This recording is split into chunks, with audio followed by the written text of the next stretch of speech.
40 साल या 30 साल पहले कितनी शिया थी, लेकिन अभी देखिए कितने शिया बढ़ गए, दिन ब दिन शिया बढ़ रहे हैं। इसकी दलील है कि सदाकत का दर है तो अहले बैत का दर है, अहले बैत का दर है। इन्होंने अपनी जानों को कुर्बान करके दीन खुदा को बचाया। लेकिन अजीजों, जितना भी हो सके अगर आप कुफ्र से बचना चाहते हैं, अगर शिर्क से बचना चाहते हैं, शिर्क की 2 अक़साम हैं, एक शिर्क ज़ाहिरी है, एक है शिर्क बातिनी। शिर्क ज़ाहिरी क्या है कि इंसान सिर्फ क्या कहे, ला इलाहा इल्लल्लाह, यानी अल्लाह के सिवा किसी और रब को न माने। लेकिन शिर्क बातिनी क्या है कि इंसान अगर अल्लाह के सिवा किसी और की इताअत करता है तो वो शिर्क बातिनी बन जाता है। अगर मौला कहें कि नमाज पढ़ो, रोजा रखो, खुम्स दो, ज़कात दो, अगर आप मौला की बात न माने, शैतान की बात मानेंगे, गोया हम शिर्क कर रहे हैं, क्योंकि हमने अल्लाह की इताअत में किसी और को शामिल किया। वक्त बहुत गुजरा, एक वाक़या बयान करके आपके ईमान को ताज़ा कर दूं। ईरान में शाह के दौर में एक मौलाना साहब कहते हैं कि मैं बस में बैठा बार बार दुआ कर रहा था। उस दौर में ख़वातीन भी आकर कभी साथ बैठती थी, या कोई ऐसे ज़िद्द इंक़लाब इंसानी हो या गुनहगार इंसान हो आकर साथ बैठती। मौलाना साहब थे, मुत्तकी परहेज़गार थे। इन्होंने कहा मैं बार बार दुआ कर रहा था, परवरदिगार किसी ऐसे इंसान को मेरे साथ बिठाना जो नेक हो, कम से कम तेहरान से मशहद का सफर था, 12 घंटे का सफर था, कोई ऐसा इंसान हो ताकि अच्छी सी तो वो तवज्जो मेरी तरफ है। इंसान जो दुआ करता उसके उलट ही होता। अचानक मैंने देखा एक बर्गर टाइप जवान, बड़े बड़े बाल हैं, आकर मेरे साथ अपने पूरे सफर में उसने छोटी सी बुक की किताब निकाली और पूरे सफर में पढ़ता रहा। तब ड्राइवर अचानक गाड़ी का रेडियो चेंज कर रहा था, अजान की आवाज आई। कब में था मौलवी, ये जो साथ बैठा था एक अजीब मॉडर्न किस्म का इंसान था। का ये उठा और ड्राइवर को कहा गाड़ी रोको, मुझे नमाज पढ़नी है। फरमान इसलिए जाहिर पे कभी फैसला न किया करो। हो सकता है जाहिर में बड़ी बड़ी दाढ़ी हो लेकिन अंदर में बड़े बड़े शैतान के आमाल हो। कभी जाहिर पे फैसला न किया करो। इंसान का बातिन बात होना चाहिए। जाहिर में तो बड़ी बड़ी दाढ़ियां होती हैं, बड़े मुत्तकी लगते हैं, चेहरों पे सजदे के निशान होते हैं। का जाहिर पे कभी फैसला न किया करो। घर में परेशान हो गया, ड्राइवर बेदीन था, उसने कहा मैं गाड़ी को नहीं रोकूंगा। 1-2 घंटे के बाद एक स्टॉप आएगा, वहां पे गाड़ी रोकूंगी। दिलड़ पड़ा, अभी गाड़ी को रोको, मुझे वक्त पे नमाज पढ़नी, वक्त पे नमाज को अदा करना है। कंडक्टर से लड़ पड़ा, कहा मुझे टिकट दे, पैसे वापस दो, मुझे उतरना है। अब लोगों ने भी कहा पागल है, गाड़ी को रोको, 5 मिनट नमाज पढ़ेगा, बात खत्म हो जाएगी। गाड़ी को रोका गया, ये उतरा, मुसल्ला बिछाए, नमाज पढ़ने लगा। कह रहा मैं भी इसकी आड़ में उतरा, नमाज पढ़ने शुरू हो गया। लेकिन कह रहा पूरी नमाज में परेशान था, अरे मैं तो मौलवी हूँ, नमाज का पाबंद नहीं, ये जवान कितना नमाज का पाबंद है। कहता ये बस में आया, अब मुझे शौक हुआ इससे पूछूं कि क्या वजह है कि तुम नमाज के इतने पाबंद हो। मैंने इस नौजवान से पूछा क्या वजह है, मैं मौलाना हूँ लेकिन इतने नमाज का पाबंद नहीं, आप जवान हो, यूनिवर्सिटी का स्टूडेंट दिखते हो, लगते हो, क्या वजह है। कहता है क़िबला बात यह है कि मैं फ्रांस में ईरान से तालीम हासिल करने गया था। 4 साल से मैं वहां तालीम हासिल कर रहा था, आखिरी साल था और यूनिवर्सिटी के पेपर थे, एग्जाम थे, हम दूर रहते थे स्टूडेंट्स। एक बस हमें लेने आती थी, का अचानक रास्ते में बस खराब हो गई। सहरा था, मैं अकेला उस बस में स्टूडेंट था। अब मैं दुआ कर रहा था परवरदिगार आलम, गरीबुल वतन हूँ, परदेश में इतनी मेहनत की है, आज अगर ये पेपर मेरा रह गया तो मेरी पूरी जिंदगी तबाह हो जाएगी। अचानक मैं सोचता रहा तो मुझे किसी आलिम दीन की बात याद आई, ऐशियो जब भी मुश्किल पड़े तो परेशान न होना, हमारे पास वक्त का इमाम मौजूद है। जब भी मुश्किल पड़े अपने इमाम को पुकार लेना। मैंने दिल में नियत की, मौला अगर आज आपने मेरी मदद की, मौला मैं भी वादा करता हूँ आज के बाद चाहे बीमार हूँ, चाहे परेशान हूँ, चाहे सफर में हूं, मौला किसी भी हालत में वक्त पे नमाज अदा करूं। बस यही नियत की थी कि अचानक उस सहरा में एक नौजवान जाहिर हुआ। ड्राइवर के पास गया, कहा क्या मसला है। गाड़ी खराब हो गई, बनने की उम्मीद नहीं, तुम जाके स्टार्ट मारो, मैं देखता नहीं गाड़ी नहीं बनेगी, मैं खुद मैकेनिकल हूं, मुझे पता है। نہیں آپ جا کے اسٹارٹ ماریے، میرا کام ہے گاڑی کا بننا اور نہ بننا کا۔ پتہ نہیں اس نے کیا کیا، ڈرائیور نے اسٹارٹ مارا، گاڑی اسٹارٹ ہو گئی۔ میں نے اللہ کا شکر کیا، میری توجہ نہیں تھی نوجوان کون ہے، میں نے کہا کوئی رہ گزر ہے، کوئی مسافر ہے۔ کہا گاڑی کی کھڑکی سے وہ نوجوان کنارے میں کھڑا تھا اور غور غور سے میری طرف دیکھ رہا تھا۔ میں بھی پریشان تھا، میری طرف کیوں دیکھ رہا ہے؟ کہا جب گاڑی چلنے لگی اس نوجوان نے مجھے آواز دی، کہا اے جوان، ہم نے اپنا وعدہ پورا کیا، تم اپنا وعدہ نہ بھولنا۔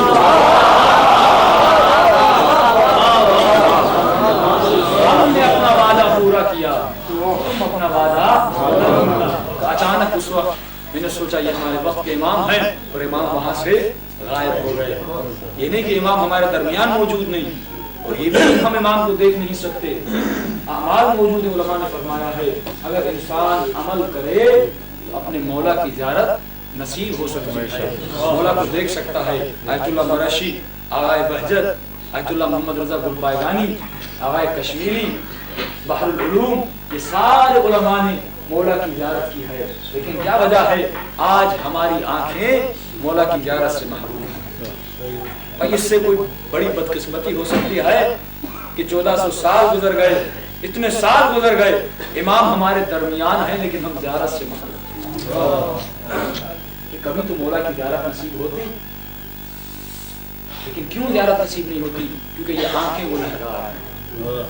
جب تک ہم آنکھوں کو پاک نہیں کر دیں گے، مولا فرماتے ہیں سب سے بڑا ریزن، سب سے بڑی وجہ جس کی وجہ سے تو ہم سے دور ہو وہ لقمہ حرام ہے، غذائے حرام ہے۔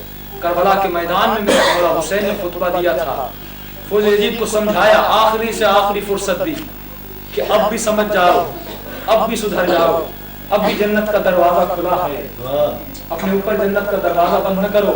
آخر میرے مولا حسین نے ایک جملہ فرمایا، مولا فرماتے میں جانتا ہوں میں کتنی بھی تبلیغ کروں گا، یہ کوئی عام مبلغ نہیں، کوئی عام مولوی نہیں، حسین ابن علی تبلیغ کر رہے ہیں، گنہگار ہے لیکن حسین ابن علی تبلیغ کر رہے ہیں، امر بالمعروف کر رہے ہیں۔ مولا فرماتے میں جانتا ہوں کہ تمہارے اوپر حسین کی باتوں کا اثر نہیں ہوگا۔ مولا کیوں نہیں ہوگا؟ مولا فرماتے کیونکہ تمہارے پیٹ میں لقمہ حرام ہے۔ آپ کتنا بھی مجلس میں آئے، میں 10 گھنٹے 20 گھنٹے یہاں تک 100 گھنٹے آپ کو سمجھاتا رہوں، لیکن اگر آپ کے پیٹ میں لقمہ حرام چلا گیا، حرام کی غذا چلی گئی، تو اہل بیت کے فرمان کا اثر نہیں ہوگا۔ یہ دور ایسا ہے، لقمہ حرام کا دور ہے، اس دور میں حلال کی غذا کمانا انتہائی مشکل ہے۔ امام زمانہ کی دعا بھی ہے کہ میرے شیعہ وہ ہوں گے، میرے اصحاب میں سے وہ لوگ ہوں گے، جب میں ظہور کروں گا میرے مددگاروں میں سے وہ شیعہ ہوں گے جو شبہے سے بھی پرہیز کریں گے، حرام سے بھی پرہیز کریں گے۔ ابلا شبہے کی معنی کیا ہے؟ شبہہ یعنی ایک انسان کی 15,000 تنخواہ ہے، لیکن آپ اس کا گھر دیکھیں گے عالیشان، بڑی بڑی بلڈنگ بنائی ہوئی ہے، کار اس نے رکھی ہوئی ہے، تو یہ شبہہ ہے۔ 15,000 تنخواہ سے اتنا بڑا گھر نہیں بنا سکتا، یقیناً وہ کہیں سے رشوت لیتا ہوگا۔ مولا فرماتے کہیں بھی تمہیں شک ہو جائے کہ یہ شبہہ ہے، وہ غذا لینا، اس کے گھر میں کھانا پینا چھوڑ دو، سلام دعا رہے لیکن اس کے گھر کا لقمہ نہ کھایا۔ دوسرا وہ انسان جو خمس نہیں دیا کرتا۔ مولا فرماتے ہیں اگر تمہارا مال ہے، دنیا سے آپ مال کو کسب کرتے ہیں، کہیں نہ کہیں اس پیسے میں 1-2 روپیہ 1,000 2,000 حرام آ جاتا ہے، پھر خمس کیا کرتا ہے؟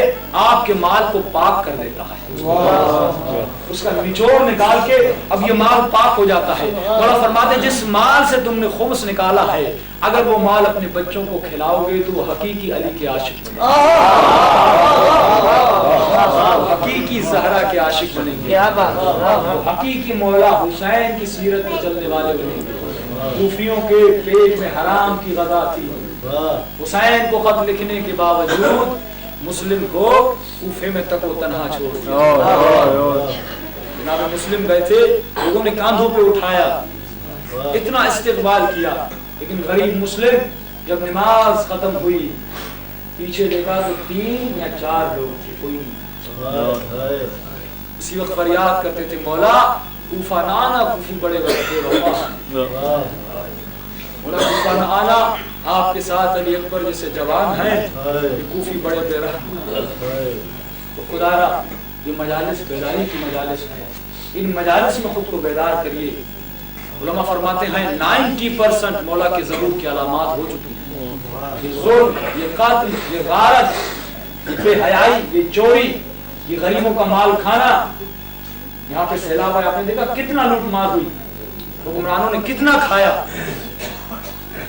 ये आखिरी दौर की अलामतें हैं।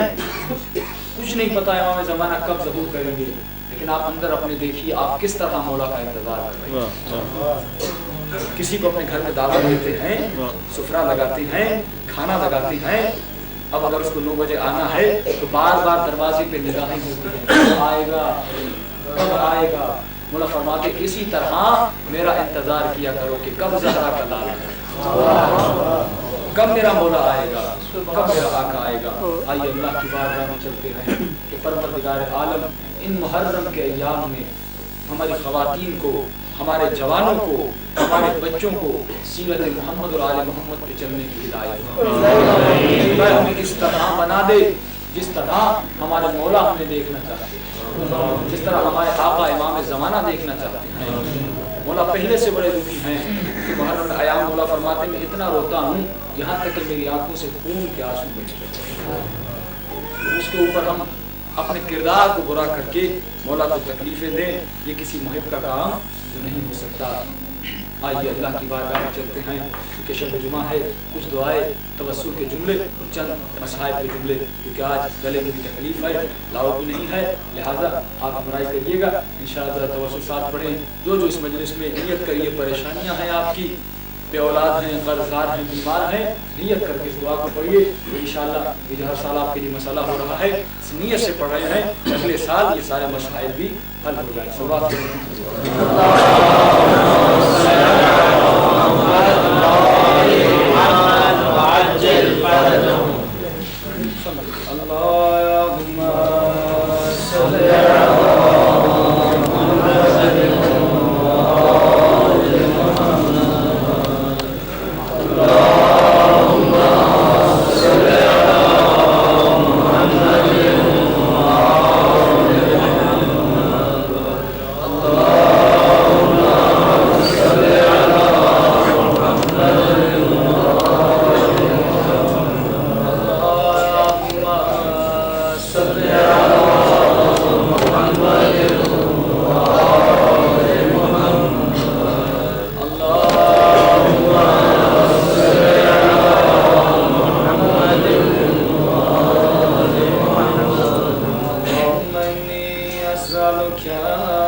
وقدمناك